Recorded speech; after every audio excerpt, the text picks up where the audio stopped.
বললেন নিগ্র তত্ত্ব দ্বারা নির্যাস বস্তুটাকে নিয়ে সে গোবিন্দ চরণে দিতে পারলে সেটাই রস। নির্যাস বস্তুটা দেব কি করে? বললেন নির্যাস বস্তু দিতে গেলে যেমন 6টি ঋতুর মধ্যে বসন্ত শ্রেষ্ঠ, তেমন 3টে কালের মধ্যে আমাদের যৌবন কালটা শ্রেষ্ঠ। ভগবান বললেন দিতে যদি হয় যৌবনটা দিয়ে গোবিন্দকে। মধু না থাকলে যেমন ভ্রমর বসে না, তেমন দেহের মধ্যে রস মধু না থাকলে গোবিন্দ আসে না। সেই জন্য মধু থাকতে থাকতে, যৌবন থাকতে থাকতে, রস থাকতে থাকতে, ডাকার মতন পরিপূর্ণ দেহটা থাকতে থাকতে ভগবানকে ডাকতে হবে। দেহের মধ্যে একটা কম হলে ভগবান আসবে না। ভগবান বললেন আমি কোটি কোটি টাকার সম্পত্তি দিয়ে পাঠিয়েছি এবং রক্ষণাবেক্ষণের দায়িত্ব আমার, কিন্তু ওই কোটি কোটি টাকার সম্পত্তিটা তোমরা যদি ভালো কাজে না লাগাতে পারো, দোষটা তো কি বাবা? এই কোটি কোটি টাকার সম্পত্তি নয় কি আমার দেহটা? একবার ভেবে দেখো, কোটি কোটি টাকার সম্পত্তি। এই যে একটা প্যান্ডেল করতে কতগুলো খুঁটি লেগেছে, একতলা প্যান্ডেল করতে। একতলা প্যান্ডেল করতে ম্যাক্সিমাম অন্তত আপনার এখানে 50-60টা 100টা খুঁটি লেগেছে। বললেন একতলা প্যান্ডেল করতে 100টা যদি খুঁটি লাগে, আমার ভগবান 14 তলা বাড়ি বানিয়ে দিয়েছে তার মাত্র 2টো খুঁটি দিয়ে। ওপরে 7টে, নিচে 7টে। ওপরে যত যাবেন ভুবন, নিচে যত যাবেন তত তল, তলাতল, রসতল, ভূতল, পাতাল, যত যাবেন এই দেহের। ওই জন্য বলেন দেহের খবরটা কেউ রাখে। এই 14 তলা ভুবনের মালিক হচ্ছে আমার ভগবান, কিন্তু আমাকে পাঠিয়েছে এত ভালো দেহটা দিয়ে। কেন? এই 14 তলা বাড়ির জন্য মাত্র 2টো খুঁটি দিয়েছে। এই 14 তলা বাড়ির 2টো খুঁটি, আর এই খুঁটি 2টো হলো দেখুন কত মজবুত। এই বাড়ি যতই ভারী হোক না কেন, ওই খুঁটিতে কিন্তু দাঁড়িয়ে থাকে। একবার ভেবে দেখেছেন 14 তলার বাড়ির মালিক আমি, কিন্তু আমার মালিক কে? আর এই বাড়িটা তৈরি করতে কতটা টাকা খরচা করে তিনি পাঠিয়েছেন। আমাদের চুল যদি পুড়ে যায় বাবা, সাধনা করলে অরিজিনাল চুল আর পাওয়া যাবে না। চোখ যদি নষ্ট হয়ে যায়, সাধনা করলে অরিজিনাল চোখ আর ফিরে আসবে না। কান যদি নষ্ট হয়ে যায় বাবা, মেশিন লাগাতে হবে, এমনি এমনি কানে আর শোনা যাবে না। কিডনি 2টো খারাপ হয়ে গেলে আপনি কোটি কোটি টাকা খরচা করেও নিজেকে বাঁচাতে পারবেন না। তাহলে দেহটার পেছনে ভগবান যে জিনিস দিয়েছে সব দামি জিনিস, কোটি কোটি টাকা, কিন্তু আমরা কোটি টাকার বাড়ি করছি, ঘর করছি, কিন্তু এই কোটি টাকার দেহটাকে কিভাবে গুছিয়ে রাখতে হয় আমরা বাবা সেই পথটা দেখছি না। আপনারা দেখুন আমাদের দেহের মধ্যে যখন আমরা ঘেমে যাই বাবা, দেখেছেন আমাদের গা থেকে কত জল বের হয়, কিন্তু আপনি বারবার পুকুরে গিয়ে ডুব মারেন, দেখি তো জলটা ভেতরে প্রবেশ করে কিনা। যেখান থেকে ঘামের জলটা বেরোচ্ছে সেখানে আপনি যদি ডুব মারেন, দেখবেন তো ওই ঘামের জল দিয়ে, ওই নৌক দিয়ে কখনো জল ঢোকে কিনা।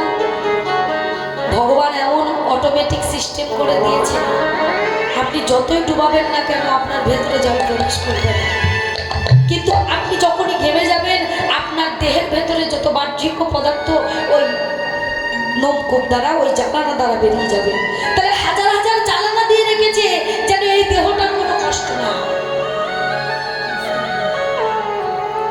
অথচ আমরা সেই দেহের খবর রাখি না, সে মালিকের খবর রাখি না। লালন ফকির একটা গান লিখে গেছিলেন, খাঁচার ভেতর অচিন পাখি কেমনে আসে যায়।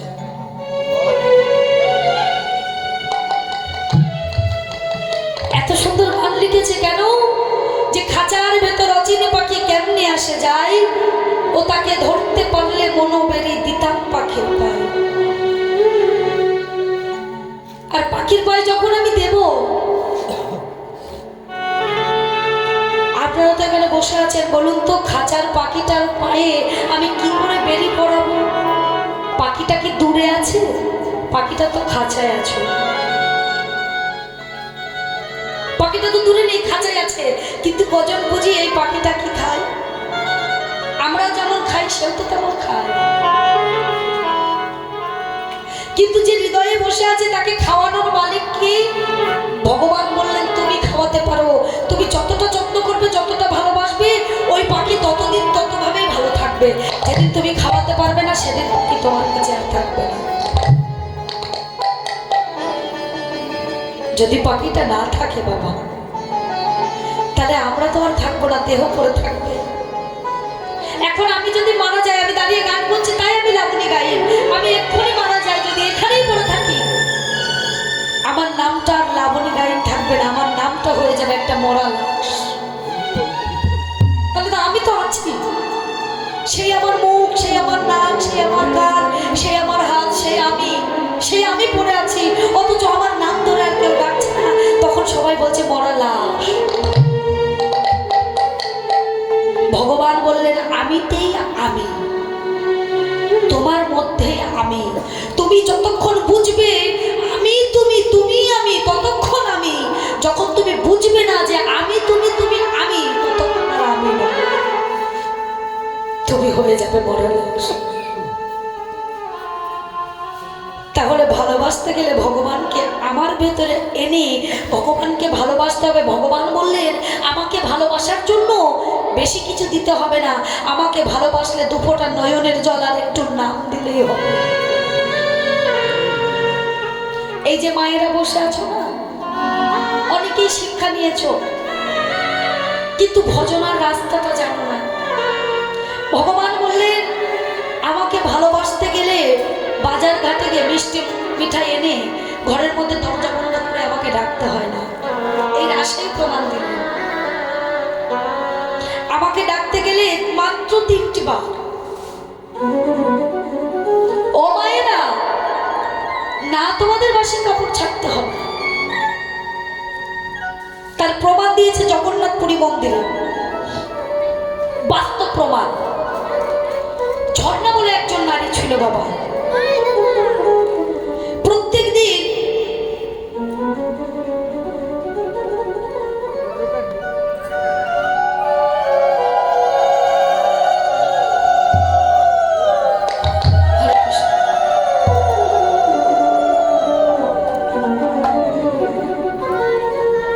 তিনি ডোমেদের স্ত্রী ছিলেন। ডোম চণ্ডালের থাকলে কি হবে বাবা, প্রত্যেক দিন ওই পুরী মন্দিরের সামনেটা ঝাড়ু দিতেন, পুরো খালি ঝাড়ুই দিতেন আর কিছু করতেন না। কিন্তু দেখলেন ভক্তি থাকলে মুক্তি পাওয়া যায়। ওই ঝর্ণা প্রত্যেক দিন ওই মন্দিরটাকে ঝাড়ু দিয়ে এসে ঘরে গিয়ে তার মন্দির ঝাড়ু দেওয়ার জন্য ভগবানকে আগে সেবা দিতে হয়। সে জানতেন যে আমার ঘরে জগন্নাথ আছে, গোপাল আছে, আমি আগে সেবা দেবো না। তিনি কি করতেন, প্রত্যেকদিন ঘুম থেকে উঠে ওই বাসি কাপড়ে তিনি রান্না করতেন। রান্না করে আগে জগন্নাথকে দিতেন, দিয়ে তিনি পুরী জগন্নাথ মন্দিরে প্রবেশ করে ঝাড়ু দিতেন। এখন যখনই ঝাড়ু দিতেন মন্দিরের দরজা খুলে পুরোহিত বা পান্ডারা দেখতেন যে ওই মন্দিরে জগন্নাথের মুখে প্রত্যেকদিন এঁটো থাকে। আহা, ভেবে দেখেছেন?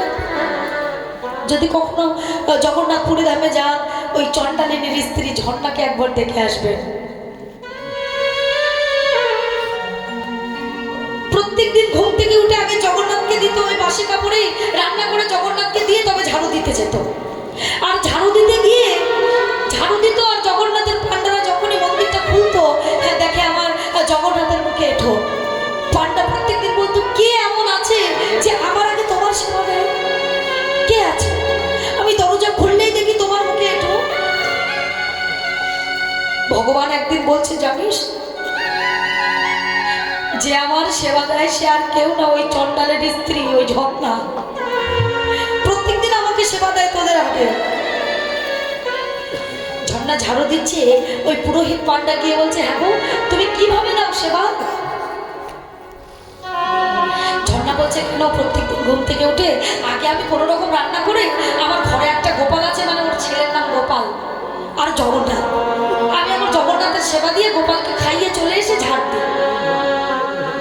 বলছে তুমি বাসি কাপড় চোপড়ে ভগবানকে সেবা দাও? বলে হ্যাঁ। কি করব বলুন, আমার তো ওদিকে করতে হয় এদিকে করতে হয়, আমি সময় পাই না। পুরোহিতটা বলছে কি হ্যাঁ গো, সেই যখন জগন্নাথকে সেবা দেবে তখন এক কাজ করো, তুমি ঘুম থেকে উঠে কাপড়টা ছেড়ে তবে ভগবানকে সেবা দিও। এই যে এই ঝর্ণাকে বলে দিয়েছে, ওর মনে একটা মনে মনে ভাবছে তাই তো, আমি কাপড় তো ছেড়ে কখনো দিই না, তাহলে আমি আসার সময় কাপড় ছেড়ে তবে ভগবানের জন্য রান্না করে দিয়ে আসবো। আবার সেদিন বাসি কাপড় ছাড়তে গেলে আবার বাসি কাজটা আগে আগে করতে হয় না? মেয়েরা দেখবেন বাড়ির বাসি কাজটা করে তবে স্নান টান করে বা বাসি কাপড় ছেড়ে উঠে আসে। এখন ঝর্ণা মনে মনে ভাবছে তাহলে এক কাজ করে আগে বাসি কাপড় ছাড়ার আগে বাসি কাজটা করে নিই। এবার বাসি কাজটা করতে গিয়ে কাপড় ছাড়তে গিয়ে এদিকে রান্না করা দেরি হয়ে গেছে। এবার রান্না বসিয়ে দিয়ে ঝর্ণা মনে মনে ভাবছে হ্যাঁ রে, আজকে তো অবশ্যই মন্দিরে ঝাড়ু দিতে হবে, আরো লেট হয়ে যাচ্ছে, এখন আমি কি করি? তাড়াতাড়ি করে গরম তরকারি নামিয়ে, গরম খিচুড়ি নামিয়ে ভগবানকে দিয়ে, ভগবানের মুখে দিয়ে বলছে হে জগন্নাথ, আজকে আমার তাড়া লেগে গেছে, তুমি গরম গরম খাও। ভগবানকে বলছে আজকে আমার তাড়া লেগে গেছে প্রভু, তুমি তাড়াতাড়ি খাও, এই যে কাপড় টাপড় ছাড়তে আমার কত লেট হয়ে গেছে, তুমি তাড়াতাড়ি খাও তো দেখি। ভগবানকে গরম গরম নামিয়ে দিয়ে তাড়াতাড়ি ছুটতে ছুটতে মন্দিরে গিয়ে ঝাড় দিতে শুরু করে দিয়েছে। পুরোহিত দেখছে পাগলের মতন থাকতো, আজকে বেশ গোছানো গাছানো আছে, তার মানে আজকে পরিপাটি হয়ে এসেছে, মানে ঠিক জানদান করে ভগবানকে দিয়ে তবে এসেছে। পুরীর পান্ডাটা বলছে আজকে তুমি স্নান টান করে একেবারে গুছিয়ে এসেছো? ঝর্ণা বলছে ওই যে আপনি কালকে বলে দিলেন আপনি একজন পুরোহিত করেন, পুরোহিত মানুষ, পান্ডা মানুষ, আপনার কথা না শুনলে হয়? ঝর্ণা ঝাঁপ দিচ্ছে আর বলছে জগন্নাথ, আজকে তোমার প্রসাদ তো দিয়ে এলাম বটে, কিন্তু তোমাকে নিবেদন করলাম বটে, কিন্তু দেখলাম না যে তুমি খেলে কিনা। কত ভক্তি, কত ভালোবাসা। আজকে প্রসাদটা তোমার কাছে দিয়ে এসেছি, কিন্তু তুমি প্রসাদটা খেলে কিনা আমি আজকে দেখতে পেলাম না দয়াময়। আজকে ঝাপনা যখন ঝাড় দিচ্ছি, ওই পুরোহিত, ওই পান্ডা জগন্নাথ মন্দিরের দরজাটা খুলে দেখে জগন্নাথের মুখটা পুরো পুড়ে গেছে।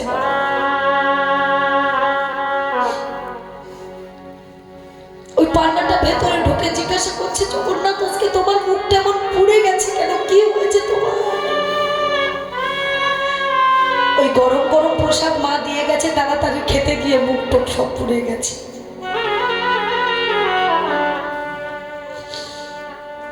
পুরোহিত আজকে সেবা দিয়ে গেছে, কিন্তু ওই সেবাটা খেতে পারছে না কেন, ওই প্রসাদটা নিতে পারছে না কেন? কারণ দেখবেন যদি মুখ টুক পুড়ে যায় তাহলে সে কি আর খেতে পারে? ভগবান আর নিতে পারছে না, প্রসাদ পড়ে আছে। হঠাৎ ঘুমের ঘরে স্বপ্ন দেখছে, ভগবান বলছে ওরে এমন করে কেন আমার মুখটা পোড়ালো?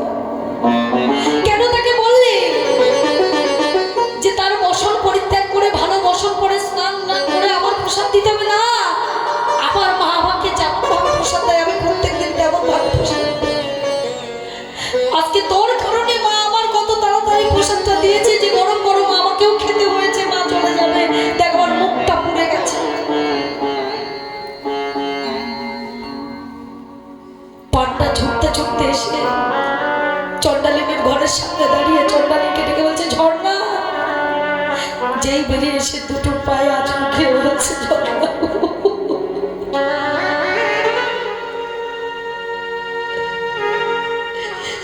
আমি সারা জনম পৌরোহিত্য করলাম, বেদ পড়লাম, পূজা করলাম, জগন্নাথকে ডাকলাম, কোনোদিন আমার প্রসাদটা শুনি।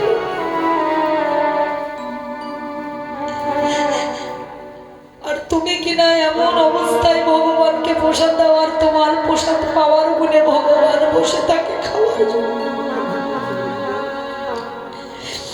কোন ভক্তিতে তুমি প্রসাদটা দাও আমায় একটু শিখিয়ে দেবে সেই ভক্তির পথ। চন্ডালিনী ঝর্ণা বলল বাবা আমি তো চন্ডালিনীর ঘরে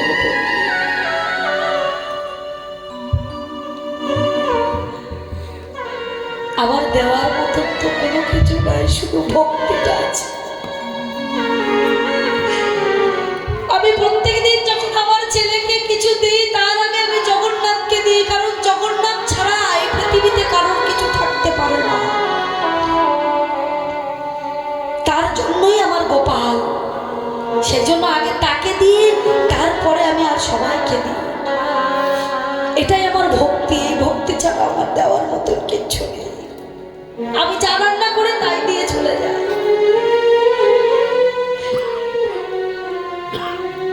ভক্তিটা বাবা পাওয়া যায় না। কি ব্যাপার মায়েরা, আপনি হাসছেন কেন?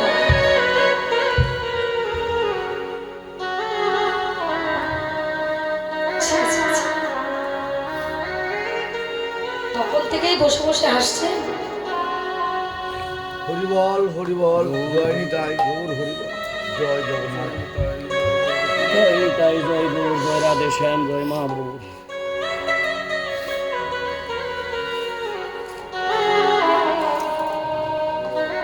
এখন বুঝতে পারবেন না, আমি বুঝতে পারছি। মানুষ আঘাত না পেলে ভগবানকে ডাকে না। আপনি হয়তো সংসারের সব দিক দিয়ে সুখী, ভগবান বললেন তার সুখ সেই পর্যন্ত রাখি। বেশি সুখ হলে যখন আমায় ভুলে যায়, তখন তাকে আঘাত করে ওই সুখের জায়গাটা আমি নষ্ট করে দিই।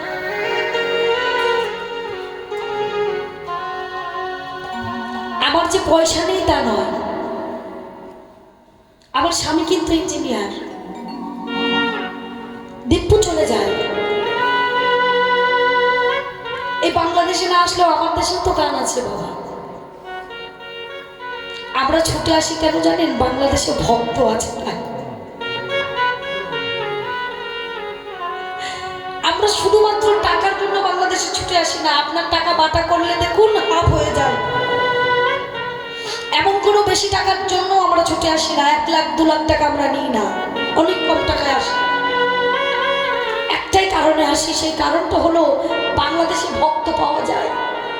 বাংলাদেশে ভক্ত না ডাকতে কাঁদে, তাদের ভক্তি আছে। আমার দেশে যেটা নেই, এই ভক্তি আছে বলে স্বয়ং মহাপ্রভু এসে এই বাংলাদেশে নাম দিয়ে গেছেন, যেটা ভারতবর্ষের বুকে তিনি দেননি। তিনি ভারতবর্ষ খুঁজে বলেছিলেন যেখানে ভক্তি নাই, ভক্তি আছে বাংলাদেশে। তিনি তার দাদুর ঘরে এসে প্রথম নাম দিয়ে যান, আর 2 দিনের জন্য এসে তিনি 1 মাস থেকে যান বলে তার লক্ষ্যপ্রিয়া বিবেক দংশনে মারা যান। আমরা বলি সর্পদংশনে মারা গেছে, বিবেক সর্পদংশনে মারা গেছে। যে বাংলাদেশে নাম দিয়ে গেছেন, প্রেম দিয়ে গেছেন, সেই ভক্তির সাগরে দাঁড়িয়ে আমি কাঁদছি আর আপনারা আসছেন। প্রেম করতে শিখুন, ভালোবাসতে শিখুন। ভক্তি ছাড়া পৃথিবীতে আর কিছু নেই। তুমি ভেবে দেখো মনে, এই ত্রিভুবনে তুমি যাহা করে গেলে কেউ জানে না, বারে বারে আর আশা হবে না। তুমি যাহা করে গেলে আসিয়া হেতাই, চিত্রগুপ্ত ভরিয়া লিখিল খাতায়। বিচার করবে তোমার সেই বিধাতাই, তার কাছে ফাঁকি ঝুঁকি কিছু চলবে না, বারে বারে আর আশা হবে না। তুমি যাহা করে গেলে আসিয়া হেতাই, চিত্রগুপ্ত ভরিয়া লিখিল খাতায়। চিত্রগুপ্ত পাই টু পাই লিখছে, তোমার 1 বিন্দু এদিক ওদিক করবে না। বিচার করবে তোমার সেই বিধাতাই, যিনি বিচার করবে তার কাছে ফাঁকি ঝুঁকি কিছুই চলবে না, বারে বারে আর আশা হবে না। তুমি যাহা বদনে করো নাই প্রকাশ, অপ্রকাশিত ভাষা কি যে সর্বনাশ। হৃদয়ে জুড়িয়া রয়েছে আকাশ, মানুষের কুলে তুমি কালি দিও না, বারে বারে আর আশা হবে না। তুমি মনে মনে যেটা গালাগালি দিচ্ছ, অপরকে মনে রাখবে গালাগালি দেওয়া মনে মনেও পাপ। ওই গালাগালিটা তোমার ফেরত আসবে। তুমি যেটুকু পূর্ণ করেছো কেটে তার গায়ে চলে যাবে, তার পাপটা তোমার গায়ে এসে লাগবে। এই অপ্রকাশিত ভাষা কি যে সর্বনাশ। তোমাকে বলতে হলে তুমি মুখ খুলে বলে দাও, তাতে পাপ হবে না। কিন্তু তুমি ভেতরে ঢুকিয়ে বলছো ভেতরে আমার জীবাত্মা থেকে পরমাত্মার যোগাযোগ আছে, সেই জায়গাটা নষ্ট হয়ে যাচ্ছে।